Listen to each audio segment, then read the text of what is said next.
Pessoal, vamos para a terceira e última parte aí de contratos, características, resolução de questões.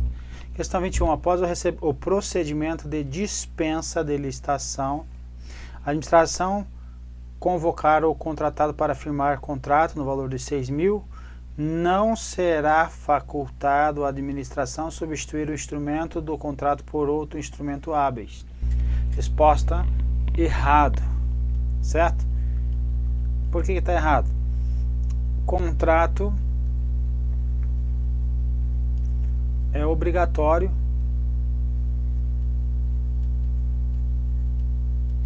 nos seguintes casos: concorrência, tomada de preço e convite.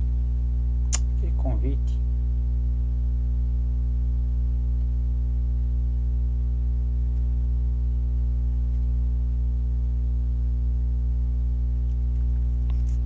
Contrato obrigatório, então concorrência, tomada de preço e no caso de dispensa e inexigibilidade, cujo valor se enquadra em uma das modalidades dessas aqui, ok? Então isso aqui é o que é obrigatório, contrato obrigatório. Nos demais casos será o que? Facultativo, ok? Então nesse caso aqui o valor de 6.000 não se enquadra entre os contratos obrigatórios, então poderá ser facultado à administração? Sim. Então o contrato, então a questão está errada. Veja, ó, é obrigatório nos casos de concorrência e tomada de preço, bem como dispensa e inexigibilidade, cujos preços estejam compreendidos nos limites destas duas modalidades de licitação. É facultado nos demais, então é facultado nos demais em que a administração puder, ela pode substituir por outros instrumentos hábeis, tais como nota de empenho de despesa, autorização de compra, ordem de execução de serviço, ok? Em todos os casos, volto aqui, em todos os casos, saiu minha canetinha aqui sem querer.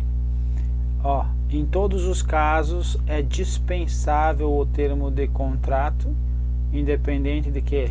Do valor, quando for o que? Entrega imediata e integral dos bens, agora está falando só de bens, não está falando de serviços adquiridos, dos quais não resultem em obrigações futuras, inclusive assistência técnica, ok? Então, valores menores aí do que que não estão compreendidos entre concorrência e tomada de preço, nós temos a possibilidade que então nos demais, quando nós podemos substituí-los por carta contrato, nota de empenho e autorização de compra. Então a questão está dizendo que não será facultado, então está errado. Questão 22. A publicação resumida do instrumento convocatório ou de seus aditamentos na imprensa oficial é a condição indispensável para a sua eficácia. Perfeito, é isso que diz ali. Questão 23. No contrato de adesão, todas as cláusulas são fixadas unilateralmente pela administração? Sim, o contrato de adesão, a característica dele é exatamente essa, que uma das partes vai fazer o que? A fixação unilateralmente das cláusulas. Perfeito? Questão correta. Questão 24. Procedimento legal é uma das características do contrato administrativo. Então, procedimento legal, o que significa isso? Procedimento conforme preconiza a lei, ok? É uma das características do contrato administrativo? Sim. Características podem variar de uma modalidade de contrato para outra, certo? Uma modalidade que envolva, por exemplo, uma concorrência diferente de uma tomada de preço, que é diferente de um convite, tem mais ou menos cláusulas aí, a depender aí da modalidade do contrato, não só relativo às modalidades de licitações, mas também dos contratos, qual modalidade no sentido do contrato administrativo ser de alienação, contrato administrativo ser depender do objeto, então, ok? Então, nós podemos ver então que as características elas podem variar e compreendem medidas como, então vai ter medidas como autorização legislativa, Qual é o caso que nós temos autorização legislativa? Nós temos o caso da autorização legislativa quando nós estamos verificando lá no artigo 17, que eu coloquei aqui para vocês, que é o que? No caso de alienação do quem? De bens imóveis. Então tem o caso de autorização, avaliação, nesse mesmo caso, motivação, autorização pela autoridade competente, indicação de recursos orçamentários e licitação. Então, algumas poderão ter todas essas, como o caso da alienação de bens imóveis, e algumas outras não, nem tanto. Por exemplo, vou fazer uma aquisição ou uma contratação do serviço de vigilância, certo? Tem que ter autorização legislativa? Não. Tem que ter avaliação, motivação, autorização pela autoridade competente? Tem. Avaliação não precisaria. Ou seja, vai depender as modalidades, as características vão variar de acordo com a modalidade do contrato, perfeito? Então, correta a questão. Então, eu trouxe aqui para exemplificar, no caso da alienação, nós temos da autorização legislativa, nós temos a avaliação prévia do imóvel, nós temos a licitação na modalidade de concorrência. Então, na concorrência é obrigatório o contrato. Então, essas aí são as características previstas na questão aí. A questão está correta, bem ampla e tranquila. Questão 25, coloquei uma casca de banana. Veja só, se o convocado não assinar o termo de contrato, a administração pública poderá convocar os licitantes remanescentes. Sim ou não? Sim. Na ordem de classificação, sim ou não? Para esse fim? Sim. No prazo e nas condições por eles apresentadas nas respectivas propostas. Nos prazos e nas condições apresentadas na proposta do primeiro colocado,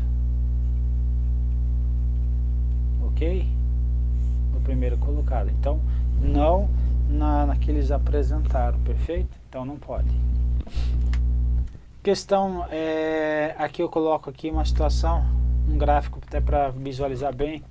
Nós temos aqui uma situação aqui, ó, começando aqui. Nós temos, vou pegar um amarelinho aqui para rabiscar. Se ele deixar alterar aqui nessa porcaria, isso aqui que rola essa merda aí. Só falando besteira, desculpa, povo. Aí, tem que ganhar no cansaço. Entrega das propostas, não vincula então a administração. Então a adjudicação gera uma mera expectativa. Então ao vencedor ele vai ter um prazo de 60 dias aí para ser contratado. Durante esses 60 dias ele está obrigado, o vencedor, fornecer os bens ou executar o serviço durante esse prazo, ok? Então se a administração convocada deverá contratar com a administração sob pena de sofrer sanções caso ele decline do interesse dentro desse interregno desses 60 dias. Passando esses 60 dias agora, então fora desse prazo, a administração pode convocar fora do prazo, mas agora não mais obriga o vencedor. Então agora já passou daquele prazo de 60 dias. Então o licitante e vencedor não estará obrigado a firmar o contrato com a administração. Se optar pela recusa, não sofrerá sanções. Ok? Continuando. A administração convocou então o fornecedor dentro do prazo de 60 dias ou fora desse prazo, mas foi aceito pelo licitante e vencedor. Perfeito? Então agora vai ter o que? O vencedor se recusa, aliás, dentro do prazo de validade, se ele se recusar, vai ter sanções administrativas, tá? Se for fora do prazo, o vencedor se recusa, não tem sanção administrativa, e a administração poderá convocar então quem? O licitante remanescente, ou poderá o que? Revogar a licitação. Se for convocado o licitante remanescente, se ele aceitar, ele vai ter que ter o que? Igual prazo e nas mesmas condições propostas pelo classificado, inclusive quanto ao preço, beleza? Então não é no preço aqui como foi colocado na questão, ó. não é nas condições por eles apresentadas nas respectivas propostas. Então está incorreto o item por causa disso. Questão 26, vamos mudar aqui, agora mudou rapidinho, beleza? É nulo de nenhum efeito contrato verbal. Essa aqui é a regra. Com a administração, salvo, agora vai vir a exceção, vamos ver? O de pequenas compras de pronto pagamento, beleza? Assim entendidas as que tenham até as que tenham até determinado valor previsto em lei, que é o valor agora é de R$ 8.800, feitas em regime de adiantamento. Perfeito, é o que está preconizado aí na lei. Questão 27. As autarquias federais podem celebrar contratos administrativos com a previsão de efeitos financeiros retroativos. Ninguém pode fazer contrato com efeitos retroativos. Você começou, firmou um contrato agora, assinou, você já está devendo. Não tem isso, então está incorreto. O TCU nem precisava o TCU colocar aí que não pode, ok? Não deve ser celebrados contratos com previsão de efeitos retroativos, contrariando o princípio da legalidade. Então nem precisava ele falar para nós aí, dizer que isso aí é proibido. São características do contrato administrativo. Formalismo, ele é formal, perfeito. Ele tem a comutatividade, perfeito, e tem a bilateralidade. Contrário dos atos que são unilateral, aqui os contratos são bilaterais, ok? O que é comutatividade? Comutatividade contratual se refere ao conhecimento que as contratantes têm quanto à situação em que se obrigam e tem utilidade em se tratando de contratos onerosos. Então, eles vão ter obrigações e vão ter o quê? Vão ter benefícios. Então, isso é a comutatividade. Então, os dois terão obrigações e terão utilidade. Exemplo, você contratou o Uber, vamos falar direto, sem nos atermos aí um contrato administrativo, só para você ter uma ideia. Contratou um Uber para ter levado um ponto A para o ponto B. Então, os dois estão o quê? Tem obrigações, você de pagar pela corrida e ele te levar até lá. Depois você vai usufruir do transporte e ele do recurso que você passou. E isso vai estar relacionado à comutatividade, ok? Então, são presentes, são características dos contratos formalismo, comutatividade e bilateralidade.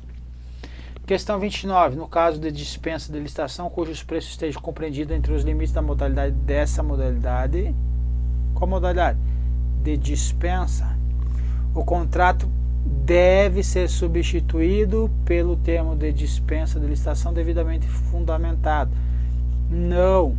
Se eu tenho uma dispensa e os valores estão compreendidos nessa modalidade, eu posso fazer por contrato? Posso. Então não deve ser substituído por termo de dispensa. Nem temos esse termo de dispensa na legislação. Veja só.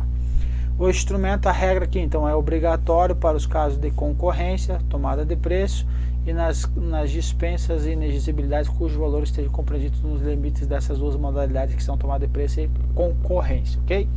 E agora o resto é o que? Facultativo nos demais em que a administração puder substituí-lo por outros instrumentos hábeis como carta, contrato, nota de empenho de despesa, autorização de compra ou, por fim, ordem de execução do serviço. Então veja que no caso de dispensa deve ser substituído, não, olha aqui, ó, é facultativo, certo? Então por isso o item está incorreto. E por fim a questão 30, o contrato administrativo regido pela lei 8666/93 é regulado por preceitos de direito público, certo? Certo, sendo-lhe vedada a aplicação de regras do direito privado. É vedado? Não. Ainda de caráter supletivo? Não. Em caráter supletivo é utilizado aí o direito privado. Veja que diz aí o artigo 54.